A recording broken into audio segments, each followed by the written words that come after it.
এইবার আমাদের ইন্দ্রপুর আসার মেনলি দুটো কারণ ছিল, তার মধ্যে একটা হলো আমাদের রুনু রানীর বিয়ে, দেখো ও এখন আইবুড়ো ভাত খাচ্ছে, আর একটা কারণ হচ্ছে দিদা দেখবে তার নাতির ছেলেকে। এখানে ন্যান্তাই দাদা তার ভাইকে পড়াতে বসিয়েছে, আমি পুরো ভিডিও দিয়ে দিয়েছি অলরেডি, তোমরা দেখে নিতে পারো। কি সুন্দর আবার আমার ছেলে করছিল জানো তো ন্যান্তাইয়ের তালে তালে। এটা হলো পরের দিন, গায়ে হলুদের জন্য আমরা রেডি হয়ে গেছি। আমি শাড়িটারি পরিনি, চুড়িদারটাই পরেছি, আমরা তিনজনেই হলুদ সেজে বসে আছি। আমার ছেলে তো পাঞ্জাবি পরে পুরো অস্থির। ছেলের বাড়ি থেকে গায়ে হলুদের তত্ত্ব চলে এসেছে, সেগুলো এখানে কি সুন্দরভাবে সাজিয়ে রেখেছে দেখো।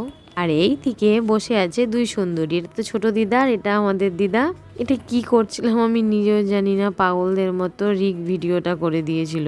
সন্ধেবেলা সেজে নিয়েছি আমি, আর এদিকে রানার বউ আমাদেরকে ডাকতে এসেছে, একদম নিউলি ম্যারিড কাপল, দেখতেই পাচ্ছ চকচক করছে। আর ওদিকে আমার বর উকি মারছে। সব দাদা ভাইদের সাথে ছবি তোলা হচ্ছিল, রুনু এখানে ছবি তুলছিল, ছবি তোলা হয়ে গেল। আর এদিকে চলে এসেছে আমাদের জামাই, অনেকক্ষণ থেকে অপেক্ষা করছিলাম, ফাইনালি চলে এসেছে জামাই। এখানে জামাইয়ের শাশুড়ি মা জামাইকে একটু মিষ্টি মুখ করিয়ে দিচ্ছে। আমার পেছন থেকে ঠিকঠাক ভিডিও আসেনি, এইবার এখানে একটা মজা হবে ছোট্ট করে। এখানে টুম্পা দিয়ে গেছে জামাইকে, মানে বোন জামাইকে আর কি মিষ্টি খাওয়াতে। গাড়ির পেছনে বসে থাকা দিদি বোনরা শিখিয়ে দিচ্ছিল, কিন্তু জামাই ঠকে গেছে।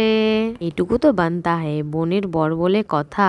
তারপর এক জামাই আর এক জামাইকে বাড়ির ভেতরে নিয়ে আসছে। সত্যি কথা বলতে আমার ফোনে ঠিকঠাক ভাবে কোনো ভিডিও ছবি কিচ্ছু নেই, সবার কাছ থেকে চেয়ে চিনতে আমি ভিডিও ছবিগুলো পেয়েছিলাম। আসলে আমার মেমোরি একদম ফুল। সিঁদুরদানের ভিডিও আমি অলরেডি আপলোড করে দিয়েছি, ভীষণ মিষ্টি লাগছিল রুনু রানীকে, তোমরা চাইলে দেখে নিতে পারো। তো চলো আজ আসি তাহলে, দেখা হচ্ছে কাল।